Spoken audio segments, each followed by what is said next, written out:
feral hogs aren't just a nuisance, they're an ecological and economic disaster. These invasive animals cause a staggering $2.5 billion in damages every year, tearing up farmland, destroying habitats, and even spreading disease. For many farmers in rural communities, firearms aren't just a tool, they're a lifeline for protecting their livestock and livelihoods. But here's the big question: how do we control this crisis without sacrificing ethics or conservation values? Let's break it down. Deep in the wild islands of Indonesia, where nature still reigns supreme, one creature dominates the landscape, the Komodo dragon. With only 3,500 to 5,200 individuals left, these legendary predators are found on Komodo, Rinca, Flores, and nearby islands. But don't be fooled by their numbers. Komodo dragons are built to kill. Their bone-crushing bite delivers a force of 550 pounds per square inch, enough to cause devastating injuries. And if that wasn't terrifying enough, they also wield venom, a biological weapon that ensures their prey has no escape. Experiments reveal a chilling truth: animals bitten by a Komodo dragon decompose several times faster than normal, likely due to the venom's unique effects. These dragons don't just hunt, they dominate their ecosystem with ruthless efficiency. But with their habitat under threat, will they remain the kings of their islands forever? Let's find out. Balancing conservation and human safety is a complex challenge, especially when dealing with one of nature's most formidable predators. In response, the Indonesian government has implemented a strict, highly regulated hunting system, issuing only 60 to 120 permits per year, ensuring that every hunt is monitored, controlled, and justified by population assessments. These permits don't come cheap. Hunters must pay between $1,200 and $2,500, acquiring them through regional forestry offices or online platforms. This system prioritizes transparency, limiting hunting to those who adhere to strict regulations. Hunting a Komodo dragon is not for the faint of heart. These creatures are fast, powerful, and unpredictable, requiring high-powered rifles, .223 to .300 caliber, with optical sights, for 10x magnification, for precision. Reinforced boots, protective gloves, and rugged gear are mandatory to shield against the harsh terrain and potential attacks. The hunting season runs from April to October, coinciding with the dry season, when Komodo dragons are most active.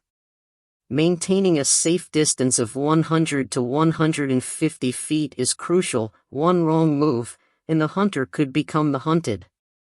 A quick, clean knockdown is considered the most humane approach, while hunting in teams of 3 to 5 ensures vigilance and safety. Specialized roles, such as trackers and scouts, help locate and monitor the dragon before making a move. Some traditional hunters still prefer the ancient method, hunting Komodo dragons by hand. This approach is seen as a way to minimize environmental damage, but it requires exceptional skill and specialized tools to be executed safely. One miscalculation, and the hunter won't stand a chance. For this reason, many regions in Indonesia prohibit this technique, recognizing that Komodo dragons are lightning fast, deadly, and nearly impossible to subdue without modern weapons.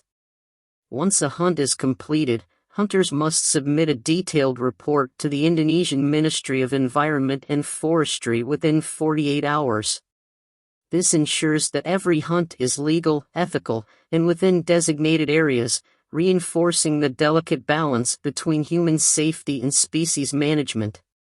As debates over conservation and hunting ethics continue, one question remains: should humans even be hunting these apex predators at all? If you're fascinated by reptiles, the Komodo dragon isn't the only apex predator worth discussing. In Florida, another fearsome creature poses a serious threat to both human safety and the delicate ecological balance: the saltwater crocodile. These massive predators can grow up to 18 feet long and deliver a bone-crushing bite force of over 3,500 pounds per square inch, easily one of the most powerful bites in the animal kingdom. But what makes them especially dangerous?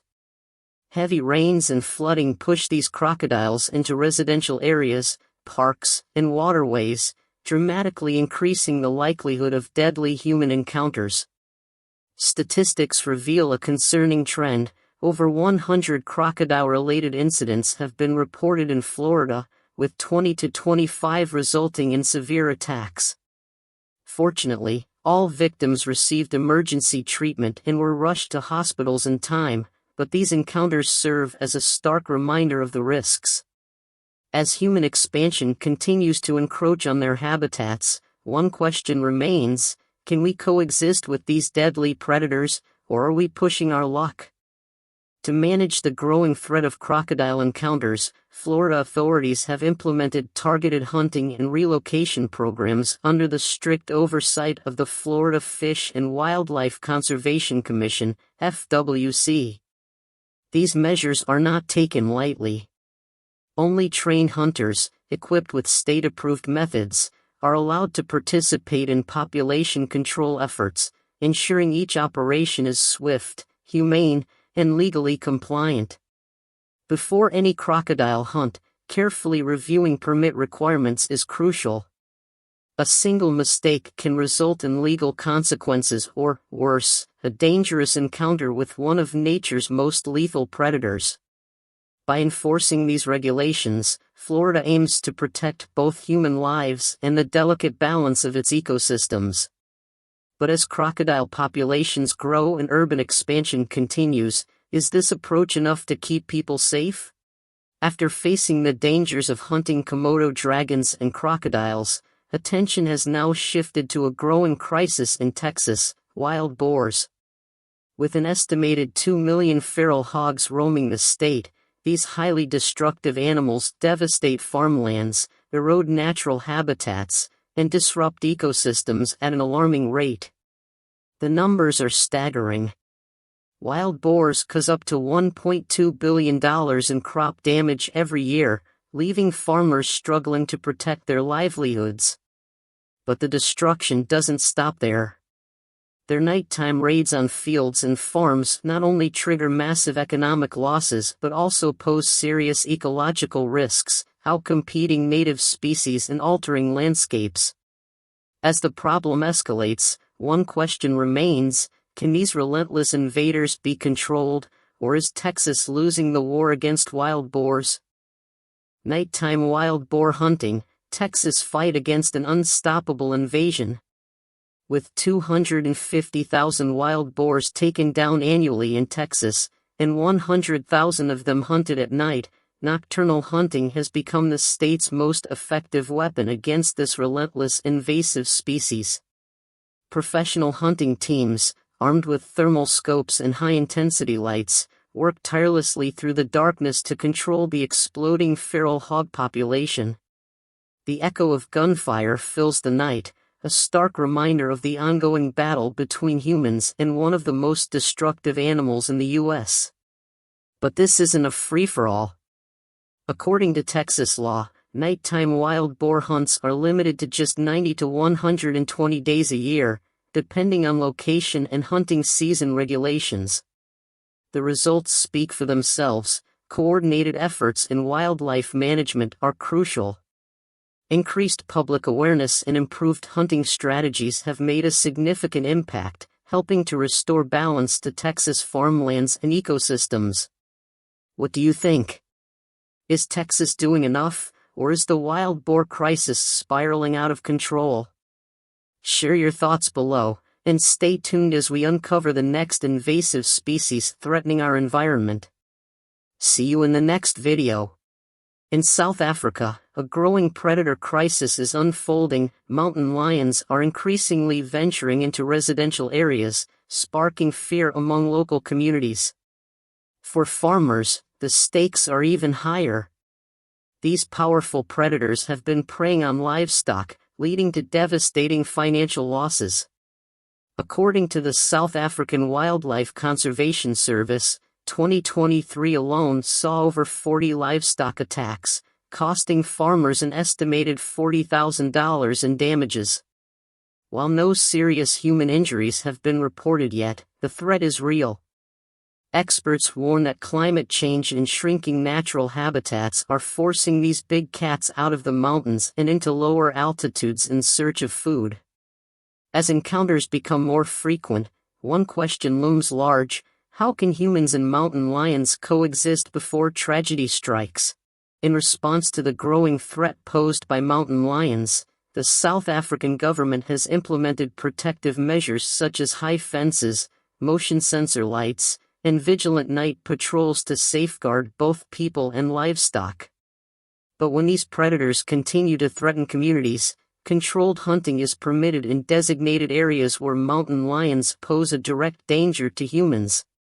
This raises an urgent question: how can people effectively protect their property without violating strict hunting policies? Hunting mountain lions is no simple task. It requires highly skilled hunters to ensure both safety and ethical responsibility. To hunt legally, a specific license must be obtained from hunting authorities, who closely regulate the practice to maintain population sustainability and prevent overhunting. Across countries like Tanzania, Zimbabwe, and South Africa, only 4,000 to 6,000 hunting licenses are issued each year. Those permitted to hunt often rely on high-powered rifles, such as the .458 Winchester Magnum, to guarantee a quick, humane takedown. Trained tracking dogs, including breeds like bloodhounds and Rhodesian ridgebacks, play a crucial role in locating and managing these elusive predators. As the conflict between humans and mountain lions escalates, finding the right balance between conservation, safety, and effective population control has never been more critical. Can we strike that balance before these encounters turn deadly? Becoming a successful mountain lion hunter in South Africa isn't just about carrying a rifle, it's about mastering survival, precision, and strategy in some of the most unforgiving terrain on Earth. Aspiring hunters must undergo intensive training programs lasting up to 10 days, where they face rigorous physical and mental challenges. Tracking these elusive predators requires expert-level skills, and every shot must be executed with absolute precision to ensure a quick, humane takedown. The training is brutal. Navigating harsh landscapes, unpredictable weather, and high-pressure hunting simulations, students must prove they can handle the physical and mental toll of the hunt. It's no surprise that over 20% of trainees fail to make the cut. In the battle against one of nature's most cunning predators, only the most skilled, disciplined, and fearless hunters will succeed. Do you think you have what it takes? Mountain lions are masters of stealth, hiding in hard-to-reach cliffs and dense thickets, making them incredibly difficult to spot until it's too late. For hunters, the challenge is twofold: track the predator, but don't become the prey. Moving with extreme caution, they rely on highly trained hounds to locate and protect them. But this hunt is not for the faint of heart. It demands exceptional skill, physical endurance, and intense mental focus. Even with strict safety protocols in place, the risks are undeniable. Approximately 15 hunters are attacked by mountain lions every year during these dangerous expeditions. Hunting parties, usually consisting of 3 to 5 professionals, can take down 1 or 2 mountain lions per day. The financial stakes are high, with each lion valued between $15,000 and $45,000. However, the industry is tightly regulated to prevent overhunting and preserve ecological balance. Despite these efforts, the mountain lion population has plummeted from 180,000 to just 15,000 in 2024. As hunting restrictions tighten, debates over conservation and human safety continue to intensify. As populations dwindle and conservation laws grow stricter, the question remains: Is hunting a sustainable way to manage mountain lion conflicts, or should alternative solutions be explored? Drop your thoughts in the comments. Should the government implement more humane measures, or is controlled hunting necessary? If you found this video informative, hit that like button, share with your friends, and subscribe for more in-depth coverage on wildlife conservation and hunting. Thanks for watching, and see you in the next video.